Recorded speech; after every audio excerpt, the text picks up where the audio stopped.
पाए, कोई दिक्कत नहीं है। क्लासेस की रिकॉर्डिंग जो देख पा रहे हैं लाइव देख सकते हैं, और जो नहीं देख पा रहे हैं उनके लिए रिकॉर्डिंग अवेलेबल हो जाएगी। इसके अलावा आपको कोई भी कभी भी कोई परेशानी हो तो आप पूछ सकते हैं बेझिझक, कोई दिक्कत नहीं है। इतना थका मत करो कि टेंशन में आ जाते हो थोड़ी सी बातों पे, ठीक है ना। तो चलिए स्टार्ट करते हैं। और सबसे पहले बात बता दूं, साइंस के स्टूडेंट का तो पेशेंस रखना बहुत जरूरी होता है, उसका धैर्यवान होना बहुत जरूरी है। तो उसके लिए तो आप लोगों को थोड़ा पेशेंस रखना पड़ेगा। ऑनलाइन कनेक्शन करने में थोड़ी दिक्कत आती है, पर संस्था को दिक्कत आती है। और कोशिश कर रहे हैं, हम कल भी शुरू की थी क्लासेस, तो अब आज आगे से हम स्टार्ट करेंगे बीएससी पार्ट सेकंड के बारे में। जिन्होंने कल सुन लिया हो बहुत ही अच्छी बात है, जिन्होंने नहीं सुना हो वो वापस देख लें, जिन्होंने सुन लिया हो वो फिर एक बार देख लें। कोई परेशानी तो होगी नहीं ना इसमें। चलिए स्टार्ट करें। सबसे पहले मैं स्टार्ट यूनिट के बारे में बताऊं तो ये डिस्क्रिप्शन है। हमें ये आना चाहिए, आपको सिर्फ मतलब है कि हमारे मार्क्स आ जाएं। पर कभी कभी क्या होता है, हमसे वाइवा के अंतर्गत जब आपका प्रैक्टिकल वाइवा होता है, कभी कभी वो पूछ लेता है कि आपने जो यूनिट पढ़ी है उनके नाम क्या है। नॉर्मल कोई भी आपकी नॉलेज के लिए पूछ लेगा कि आपके यूनिट के नाम क्या होते हैं। तो सुन लीजिए, पहली यूनिट है आपकी ऊष्मागतिकी प्रथम, थर्मोडायनेमिक्स फर्स्ट। सेकंड यूनिट है थर्मोडायनेमिक्स सेकंड, मैं ज्यादा टाइम नहीं लूंगी, फटाफट देखिए। थर्ड यूनिट है फेज इक्विलिब्रियम, प्रावस्था साम्य। फोर्थ यूनिट है इलेक्ट्रोकेमिस्ट्री फर्स्ट, और फिफ्थ यूनिट है इलेक्ट्रोकेमिस्ट्री सेकंड, वैद्युत रसायन प्रथम और वैद्युत रसायन द्वितीय। आपको पता है मैक्सिमम मार्क्स 34 का पेपर होता है, यानी कि हर यूनिट से ध्यान रखिएगा 2 क्वेश्चन आएंगे, जिसमें से कोई एक आपको अटेंड करना है। 2 क्वेश्चन आएंगे, एक अटेंड करना है। ध्यान रखना, इस बार पेपर देकर नहीं आए हैं आप तो आपको अनुभव भी नहीं होगा, और हो सकता है कुछ तो भूल गए हो। बहुत गड़बड़ होती है बच्चों से कि वो क्या करते हैं कि दोनों के दोनों क्वेश्चन अटेम्प्ट कर लेते हैं। ध्यान रखना 2 में से कोई एक अटेंड करना है, ठीक है। स्टार्ट कर रहे हैं हम थर्मोडायनेमिक्स फर्स्ट। थर्मोडायनेमिक्स फर्स्ट बहुत ही लेंथी चैप्टर है, मतलब कहने का इंटरेस्टिंग प्लस लेंथी, इसीलिए इसके 2 पार्ट रखे गए हैं, फर्स्ट और सेकंड।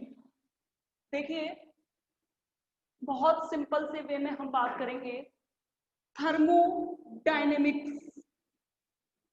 या फिर इसको कहते हैं आप ऊष्मागतिकी, ऊष्मागतिकी प्रथम। कंसेप्ट क्लियर होगा तो कहीं लिखने में दिक्कत नहीं आएगी, और मेरी कोशिश यही रहेगी कि मैं आपको एक एक वर्ड को, जैसे इसमें आप पढ़ सकते हैं, जितना मैं आपको समझा सकती हूँ मैं उतना समझाने की कोशिश करती हूँ। सबसे पहले मैं इसके नाम में घुसूंगी, क्योंकि मेरा सबसे पहले काम होगा कि मैं उस नाम का अर्थ जान पाऊं, उस नाम का मीन निकाल पाऊं। तो देखना, ये नॉर्मल देखा जाए तो ये 2 शब्द से मिलकर बना है, 2 शब्द से इसका फॉर्मेशन हुआ है। पहला है थर्मो, ठीक है, और दूसरा है डायनेमिक, डायनेमिक्स, ठीक है। थर्मो क्यों, अब ठीक है, देखना आई नहीं रही।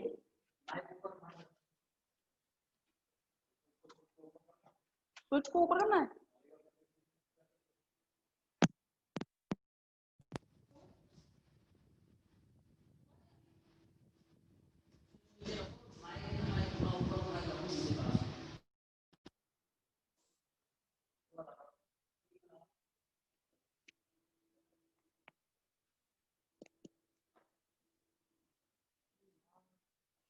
पता नहीं लगेगा सर, सुनने में कैसा लगेगा ये।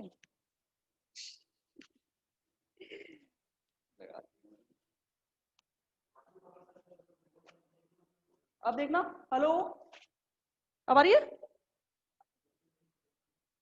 सर को आ रही है नहीं आ रही, जूम है।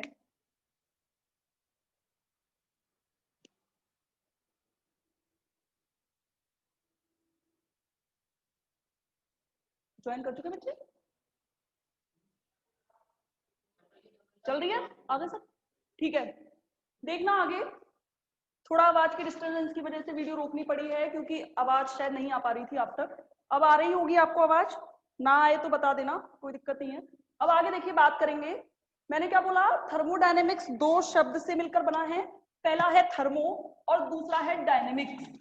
थर्मो और डायनेमिक्स, थर्मो का एक्चुअली मीन होता है थर्मो के बारे में बात करें तो इसका मतलब होता है नॉर्मल, थर्मल, हम अगर वैसे नॉर्मल वर्ड्स के रूप में, या फिर इसको कहते हैं एनर्जी, ऊर्जा, ठीक है।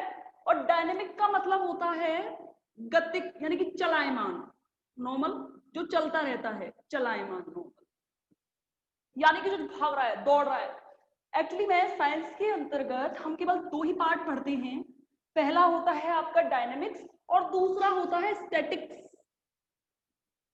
स्टैटिक्स का मतलब होता है स्थायी रूप में, यानी कि जो स्थिर है, जो रुका हुआ है, और डायनेमिक्स का मतलब होता है चलायमान।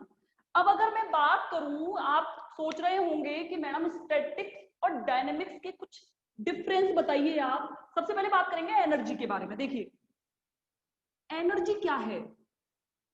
एनर्जी, एनर्जी क्या है कि कोई कैपेसिटी है किसी कार्य को करने की। एनर्जी क्या है? कार्य को करने की क्षमता, ठीक है। कैपेसिटी टू डू वर्क, यानी कि कार्य करने की क्षमता क्या है। जैसे मेरा कहने का मतलब, मैं आपको पढ़ा रही हूं तो ये मैं कोई काम कर रही हूँ। कार्य बहुत तरीके के होते हैं, क्षमताएं भी अलग अलग तरीके की होती हैं। जैसे मैं पढ़ा रही हूँ, मैं टीचिंग कर रही हूँ, तो मेरी क्षमता क्या है वो मैं जानती हूँ, ये मेरी कार्य करने की क्षमता, ये मेरी एनर्जी है। अब जैसे मैंने बात की, जैसे कोई कोई बाहर स्वीपर है, झाड़ू लग रहा है, उसके कार्य करने की क्षमता अलग है। कोई भी चीज है, आप कुछ भी चीज चला रहे हैं, उसमें कार्य करने की क्षमता अलग है। सबकी कार्य करने की क्षमता अलग अलग होती है। जब कार्य करने की क्षमता अलग अलग है तो एनर्जी भी अलग अलग होगी। तो इस एनर्जी के बारे में कुछ दो प्रकार से इसको डिफाइन किया गया, जिसमें कहा गया कि एनर्जी, एनर्जी एक्चुअली क्या होती है, स्टैटिक, यानी कि ऑन स्टेट, स्थायी रूप में बात करें ऑन स्टेट। और सेकंड होती है इन मोशन, चलायमान, जो चल रही हो लगातार, यानी कि जो गतिक हो, ये क्या कहलाती है, स्टैटिक्स। जैसे एग्जांपल के तौर पे देखें, जैसे मैं नॉर्मल आपको मैं कोशिश कर रही हूं लाने की कि थर्मोडायनेमिक्स जो मेरा वर्ड है उसका एक्चुअल मीन क्या है, हम इसे क्यों पढ़ रहे हैं, इसका क्या कारण है। जैसे मैंने बोला कि ऑन स्टेट का मतलब क्या है, जैसे मैं अभी इस टाइम खड़ी हूं, ये ऐसे, अगर मैं खड़ी हूं तो इस टाइम मुझसे आपने एनर्जी पूछी, तो मैंने बोला मेरी ये एनर्जी ऑन स्टेट है। किसी एक 7:15 बजे पूछी आपने, मेरे अब टाइम हो रहा है 10:15 का, 10:30 का, 10:30 बजे आपने मेरी एनर्जी पूछी, ठीक है कोई दिक्कत नहीं है। अब मैं कहीं चल रही हूँ और काम कर रही हूँ, लगातार टीचिंग कर रही हूँ, और आपने मुझसे, मेरा क्या हो रहा है, उसमें मोशन हो रहा है, यानी कि गति हो रही है। और जब जब गति होगी तब तब क्या होगा, आप बात करोगे कि मेरी एनर्जी क्या है, तो वो कहलाएगी डायनेमिक एनर्जी। क्या कहलाएगी? Dynamic energy. अब देखो ऑन स्टेट पर बहुत सारी डेफिनेशंस हैं एक्चुअली। वो क्या है, एक तो आंतरिक ऊर्जा, ठीक है, अभी बहुत पढ़ेंगे हम, क्योंकि अभी सारे के सारे टॉपिक्स जो हैं वो हैं इनसे रिलेटेड। आंतरिक ऊर्जा, एंथैल्पी, गिब्स फ्री एनर्जी, ठीक है, गिब्स फ्री एनर्जी, या फिर आपकी हो सकती है नॉर्मल गिब्स हेल्महोल्ट्ज एनर्जी। ये जितनी भी ऊर्जा है ये स्थायी फॉर्म में है। किसमें है? स्थायी फॉर्म में। ध्यान रखना एक चीज मैं जो आपको बताने जा रही हूँ बहुत अच्छे से, ये जो है ये कहलाते हैं एनर्जी के form, forms of energy. Energy के फॉर्म कहलाते हैं ये, फॉर्म्स ऑफ एनर्जी। एक्चुअली में पेपर के अंतर्गत जब हम पढ़ेंगे तो मैं आपको एक चीज बता दूं कि जब भी हम देखेंगे तो हम देखेंगे कि इनसे रिलेटेड कहीं कोई क्वेश्चन नहीं आता है। ये तो मेरा बेसिक है, क्योंकि अगर मैं डायरेक्टली आपको थर्मोडायनेमिक्स के बारे में बताऊं तो मैं ये बता दूं कि ऊष्मा गतिकी के प्रवाह, यानी कि ऊष्मा के प्रवाह के अध्ययन को आप क्या कह देते हो? ऊष्मा गतिकी।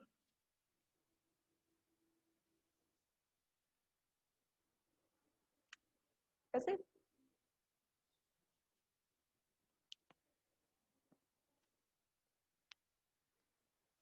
अब आएगी बात? हाँ, ये ऐसे छोड़ दो। हाँ, अब आप देखिए, अगर एक मिनट, इसको कान से तो हटा दूं तो यहाँ रख लो, ये कान पे लगाना जरूरी है। अच्छा, ये मुंह पे आना चाहिए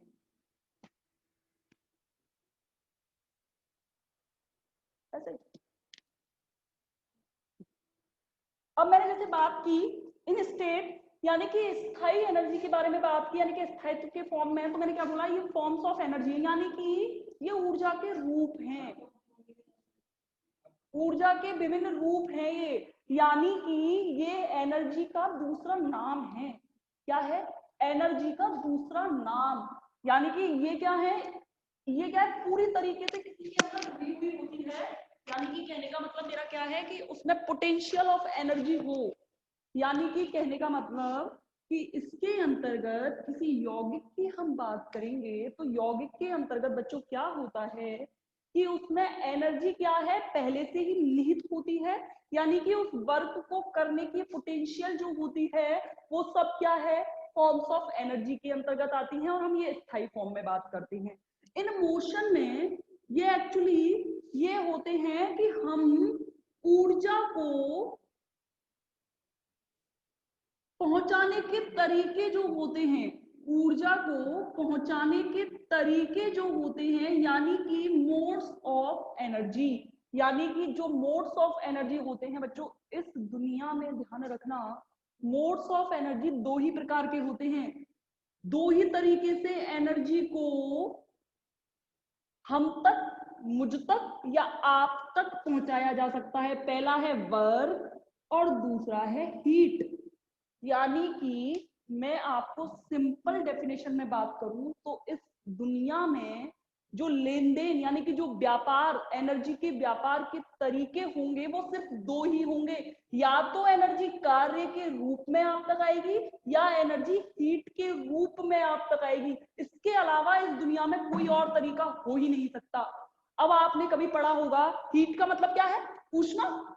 आपने पढ़ा होगा कि ऊष्मा भी एक प्रकार की ऊर्जा है। बिल्कुल गलत, ध्यान रखना, ये बहुत पढ़ते हैं आप, बहुत पढ़ते आते हैं कि ऊष्मा भी ऊर्जा। नहीं, ऊष्मा ऊर्जा नहीं है, ऊर्जा को आप तक पहुंचाने का एक तरीका है कि आप तक एनर्जी कैसे पहुंचेगी। वो चीज क्या बताती है, आपकी हीट बताती है। अगर मुझ तक कोई एनर्जी आ रही है तो मैंने कोई एनर्जी या तो अपनी किसी को दी तो काम करके, जैसे मैंने एक थप्पड़ मारा खींच के किसी में, किसी एक स्टूडेंट में मैंने ऐसे थप्पड़ मार दिया खींच के, वो क्या है, जैसे ही मैंने थप्पड़ मारा मेरी एनर्जी उस तक गई, मेरी एनर्जी गई, मैंने कोई कार्य किया, कार्य के साथ साथ मेरी ऊष्मा भी उस तक गई। यानी कि ध्यान रखना, उस एनर्जी को ट्रांसफॉर्म करने के सिर्फ और सिर्फ दो ही तरीके होते हैं, वर्क और हीट। अब आगे मैं आपको बताऊं, अगर कार्य करने के तरीके बहुत सारे हो सकते हैं, आपके पास, आप पढ़ रहे हैं, आपके पास एक अलग एनर्जी है, मैं पढ़ रही हूँ, मेरे पास एक अलग एनर्जी है, कोई झाड़ू लगा रहा है, मम्मी आपकी घर पे खाना बना रही है, उनकी एक अलग एनर्जी है, और अगर कोई और कोई काम कर रहा है उसकी एक अलग एनर्जी है। तो इस सब एनर्जीज के अंतर्गत ध्यान रखना, कार्य भी अलग अलग प्रकार के होंगे। यानी कि कार्य जो हैं इनकी सबकी जितने कार्य उतने प्रकार की ऊर्जा। तो कुछ मोस्ट ऑफ इंपॉर्टेंट ऊर्जा है जिनके बारे में मैं बात करूं, यहां तक मुझे लगता है आपको समझ में आ गया होगा। कुछ नहीं है, मैंने सिंपली फॉर्म में आपको एक चीज बताई, थर्मोडायनेमिक्स का मेन मीन क्या है, थर्मल, थर्मल प्लस डायनामिक्स। यानी कि जो ऊर्जा है उसकी गति, यानी कि जब जब ऊर्जा होगी उसकी गति होती रहेगी। ध्यान रखना, इस दुनिया में बिना ऊर्जा के कुछ नहीं। अगर ऊर्जा के कुछ नहीं तो जहां ऊर्जा होगी वहां गति भी होगी, और जहां गति होगी वहां डेफिनेटली ऊष्मा गतिकी होगी। यही कारण है कि ऊष्मा गतिकी का पार्ट जो है वो काफी बड़ा है। अगर मैं बात करूं एक चीज की, मैंने बोला कि एक तो ऑन स्टेट यानी कोई स्थायी अवस्था में आप